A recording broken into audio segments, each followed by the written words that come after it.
Hey guys, it's Nick Empey here, and today, believe it or not, was my first day watching Rogue One, Star Wars Rogue One, A Star Wars Story, whatever. Yeah, I actually didn't watch this when it came out, even though I did get it at the Red Box and stuff somewhat soon after it did. I just wasn't into it. I don't know. So it literally took me 4 years and a quarantine to get me to watch this movie. And, yeah, I thought I'd do a review on it because I'm a huge Star Wars fan. I have the first six, and I'm planning on getting the other three pretty soon. So I thought, hey, Rogue One might be good. Let's try it out. Let's see what it is. And I gotta say, I'm not gonna tell you my opinions until after the videos. Aha. But, or during the video, whatever you want to say. But, I was watching the movie. I did a little screw up in the beginning. You know how most movie reviewers basically watch it twice. One time, the first time for like watching it to see if it's any good, and second time to be overcritical, criticizing literally everything. I did the second thing first. I only watched it once, and I kind of was a little pretty critical. Now I stopped myself pretty early on, so there's no worrying about that. But I mean, I realized some of the stuff I was over-criticizing. Sorry, I'm fixing my camera. Some of the stuff I was over-criticizing kind of deserved it. So, we're just going to jump into this review. I don't want to waste any time with a long intro. We're already a minute in. So, I'm not going to be one of those YouTubers that take a while. So, here's my review on Rogue One. Hopefully, this will be edited. I don't know. My editing software sucks, and my camera is being weird, but I don't know if that's my camera or my tablet. We'll see. So, it might be weird. Alright, first and foremost, when we opened in the beginning scene, and we seen the Admiral, or Director, whatever his name was, with the Death Troopers, dude, they were freaking cool. I've always loved the Death Troopers. Now, Stormtroopers are cool and stuff, don't get me wrong, but the Death Troopers are where it's at. Sith Troopers are okay, but Death Troopers are definitely better. And also, they have freaking cool voices. I know they don't really have a voice, it's more like a gargly sound, but it's pretty rad. That's all I'm saying. And now the intro. I just want to put this now. It began. I'm not really sure how to say. It was very underwhelming. Extremely underwhelming, actually. And just going through the beginning, it wasn't that Star Wars. I understand it's not Star Wars, but guys, come on. It may not be a Star Wars movie, but it's a Star Wars story. It has to do something with Star Wars, which it did include a lot, so I'm not getting mad at them at that. It just needs to still feel like a Star Wars movie, even though it's not necessarily part of the main storyline. So it's very underwhelming. I felt like the title sequence where it said Rogue One, that looked like super cheaply made. All the stars looked like MS Paint. It didn't even look good. And the score, most of the score in the movie was just really bad. Like, okay, not bad, but when you compare it to John Williams, or I don't know if John Williams did that. I hope he didn't, because I don't want to criticize the god himself. But I really didn't find any appeal in this custom score for that movie. Not the. Sometimes you might hear the original score for the Star Wars for the original trilogy.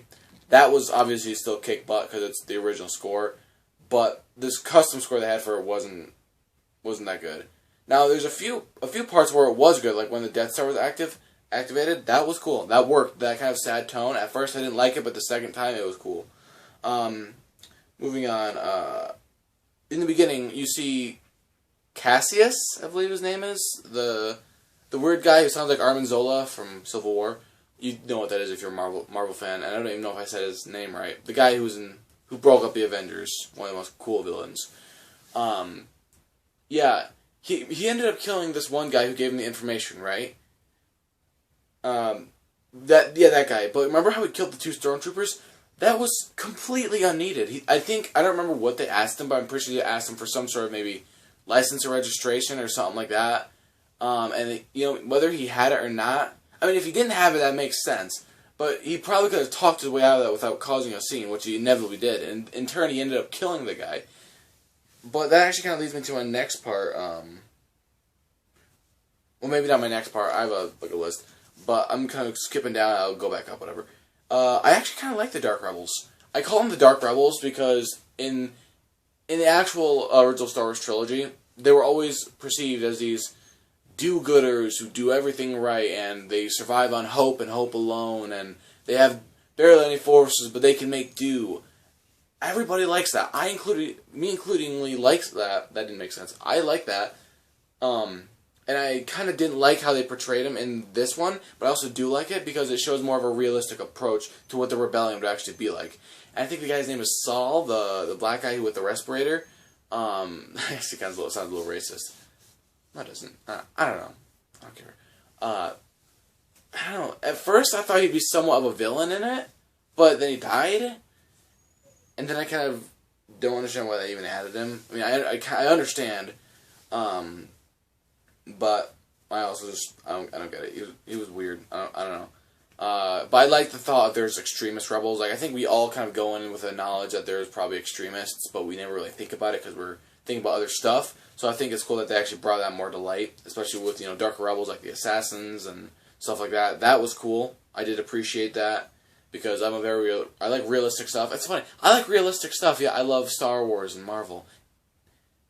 That's contradicting itself. But I love movies like Joker and A Beautiful Mind. Those movies are so good because they're so real. Joker could actually happen to an extent.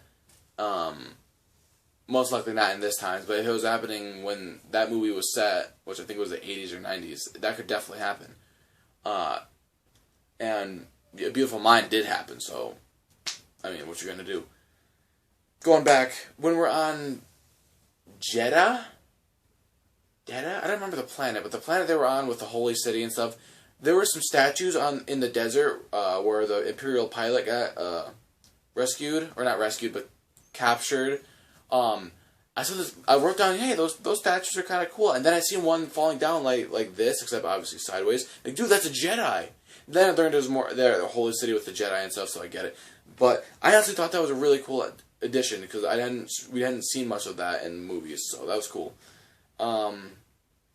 And when we first meet old Jin. Give me a sec. Give me 1 second. I think I have to say call her Jin because I can't find it. Yeah, Jin. Yeah, her name is Jin. Why did Jin okay, sorry, that's moving on. There was a turbo tank. Now, obviously, now I realize it's a prisoner machine, but originally that was a turbo tank in the Clone Wars. And I thought that was really cool because when I was a kid, I needed a turbo tank. I needed to have it. And in fact, something funny I just remembered actually. When I was a kid, I lived in a neighborhood. I don't really live in a neighborhood anymore, but when I did, I thought, okay, what I'm going to do.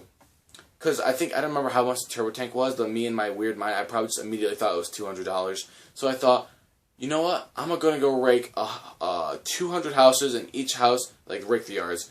I'm going to say, pay me $1, I'll rake your yard.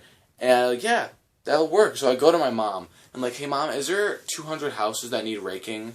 Or something. I don't remember what I did. I was a dumb kid. But it's a turbo tank. How can you not want that? I don't know. It's cool. Shut up. Yeah, why did Jin attack the rebels when they literally went in there like, hey, want to get out of here?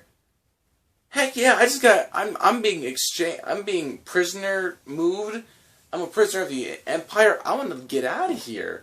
No, she freaking attacked them. Trust issues? Maybe, but you don't need to trust them. They just need to leave. You're already a prisoner, so why are you even fighting it? At least you have a chance of leaving. You don't necessarily have to go with them. I mean, she probably did, but to be fair, at first, she didn't know that she had to. So, that's completely stupid why she attacked them. I don't understand it. Put in the comment section down below why, if you have a theory. I don't want to rewatch the movie yet. I'll tell you why. Oh yeah, Bail Organa was in it. That's it. He's cool. Moving on. K2SO is freaking amazing. I know everybody says this, but it's true. He is hilarious. That's comedy done right. He's like Jar Jar, except better. I have some conflicting opinions about Jar Jar, and that's not the video. Maybe I'll make a different Star Wars video about Jar Jar. I know everybody loves Jar Jar. He gets too much hate. Moving on. But yeah, K2SO was easily the best character aside from possibly Vader. But he's Vader, so I don't think that really counts. Grand Moff Tarkin's pretty cool. Oh yeah, moving on from K2SO, Grand Moff Tarkin was in it. Sweet. I thought it was cool. And the Wanted, I think it was 3 systems.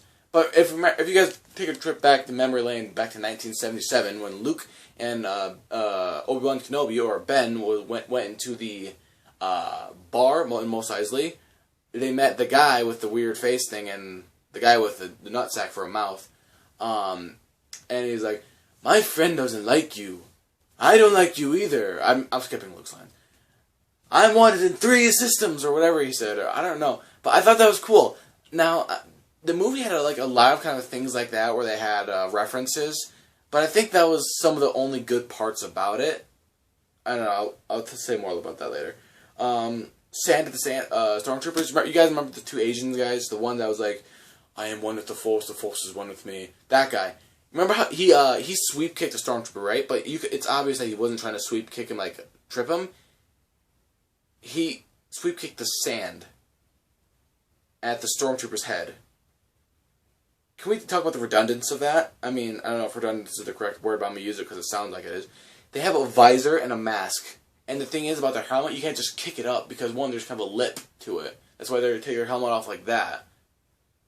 Or more like that. So, what you just did was completely irrelevant. And the worst part is that the actual First Order, Imperial Stormtrooper actually reacted to that, which was bad directing in a whole. Even though I really liked the 2 Asian guys, even though they had almost nothing to nothing to do with story, but they had not much character development. I mean, I know some characters don't need it. I understand that, so I guess that's not good to compare them with. But I mean, they didn't really. I don't know. I still like them. Bag over the blind guy. That was hilarious. Like, seriously, a bag over the blind guy? Or whatever he said. I thought that was hilarious. I love when they do stupid stuff like that. This movie had a bunch of little jokes that were funny, especially with K2SO. The blind joke definitely reminded me of Toph from Avatar: The Last Airbender. Now, for a lot of this movie, I didn't really take a lot of notes. A good half, or a little above half, I took a lot of notes. Well, of what I've gotten through most of them now. So I'll just try to talk through with memory, and when I get done with all my notes, I'll just go off from the top of my head like I usually do. So, remember the guy, the Imperial pilot, who went to tell Saul the message? I'm just going to call him Saul. Yeah, so remember Saul didn't trust him, so he's going to not feed him, but make that monster test if he's telling the truth. And he said, but the downside is you go crazy or something. You guys remember how he turned out literally just fine? It wasn't like he was still a little crazy, but still somewhat sane. That'd be better. Or he didn't go through something crazy, or he didn't hit his head, for goodness sake, and it was fine. This thing doesn't even make sense. I mean, Star Wars is pretty consistent with a lot of their stuff, and where sometimes they lack in complete, utter. What's the word? Complete and utter. I don't know the right word, but sometimes they accidentally make a plot hole. They do with really cool stuff that you don't expect till you rewatch. In fact, I've been doing a Star Wars marathon with my cousin recently, and we just watched The Phantom Menace. No, we watched that a while ago. We just watched The Force Awakens, and something my brother pointed out to me because I was too busy making a stupid joke with my friend while the camera. I didn't notice the camera. Something my brother pointed out to me is that when Luke and Kylo Ren were on the bridge, Kylo Ren and Han. I don't know why I'm saying Luke. Han was they were on the bridge, right? Behind Han was a blue. This camera. Behind Han was a blue light, and behind Kylo Ren was a red light. And I know that I described it really weird, but that's kind of like good and evil. And then when Kylo Ren stabbed Han, or right before he did, it turned completely red. It's those things you don't catch that I really like about it.